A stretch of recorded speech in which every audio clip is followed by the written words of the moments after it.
This is Dan Weiss and David Benioff, executive producers and writers of Game of Thrones. I'm Charles Dance. They thought I would be a good narrator. Mostly because we're terrified of him. You don't want to call from Charles Dance in the middle of the night.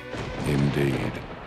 David and Dan have been friends for over 17 years. 18 years, I think. Since 1995. They share an office. Why not? 7 years ago, a package of books showed up at David's door. I thought, oh, there's no way in hell I'm going to read it. The shortest one is 800 pages, and the longest one's 1,100 pages. I said, what the hell is this? They loved the story. Got to the scene where Bran got tossed out that window. Spoilers. I didn't see that coming at all. I was hooked. Why not make a TV show? It's a chance to tell a human story on an epic scale. Their goal was to stay faithful to the books, which, let's not forget, have giants, dire wolves, and dragons. Trying to figure out how to juggle all the different storylines. We knew that it made no sense as a feature. They had to sell the idea to George R.R. Martin. We wanted to take this to HBO. He said, I never imagined it anywhere else. And we had this great, long lunch. At lunch, they received a test. And he said, so who do you think is Jon Snow's real mother? We threw out our guess, and he had that great poker face, and then slowly he smiled. And then we were in. So who was it? Not gonna tell. Come on. Whatever. Weiss and Benioff pitched the series to HBO. We were off to the races.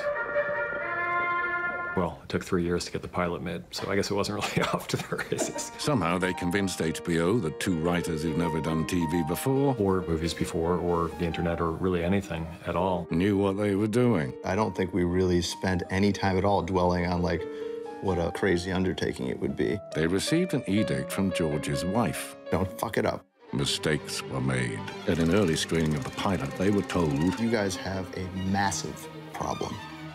Massive. There was a massive problem. Some of the things that were crucial for people to understand weren't clear to them. Season 1 started 93 minutes short. We had to come up with 93 minutes worth of scenes that could be shot incredibly cheaply. George Martin had said it was unfilmable, with sigils, new languages, and names that don't exactly roll off the tongue. Some might call Game of Thrones complex. So many characters. He just wanted to write something where he didn't have to kill his darlings. And then he started killing them anyway. And some might call it sexy. Gratuitous sex? Where? This is where Weiss and Benioff adapt the unadaptable. One of us will write the first half, and the other will write the second half. Pass drafts back and forth. Just keep passing them back and forth. I wonder if they ever get writer's block. There's no time. It takes a cast and crew of hundreds to bring this story to life.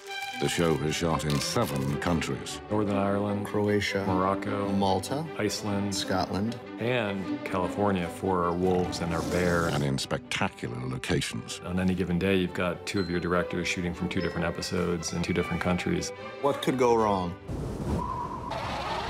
Basically, the saying on set is, the worse the weather is, the better it's going to look on screen. Though sometimes they're enhanced by visual effects, which is how a boat in a parking lot can become this.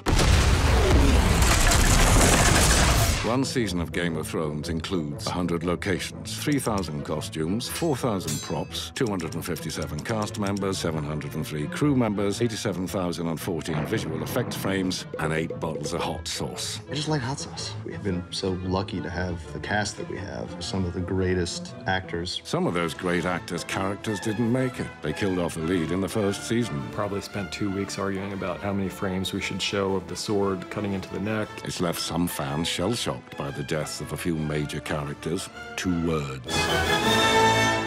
They dead. Like so dead. Like OMG dead. My mother and brother are dead. Work on Game of Thrones takes 52 weeks a year. 51 and a half. 52. A typical day includes editing the episodes, working with the VFX team, working with our composer, working with the sound team, and outlining the coming season. They have good chemistry and try to keep things light on the set. Script jokes fool actors into thinking that they've got certain scenes. They're not as gullible as they used to be. George comments after watching every episode. He's a pretty tough grader, yeah. Game of Thrones has become part of the cultural zeitgeist. The fan response has been overwhelming. Saw the artwork and so much of it blew us away. One piece of that's actually in my bedroom at home.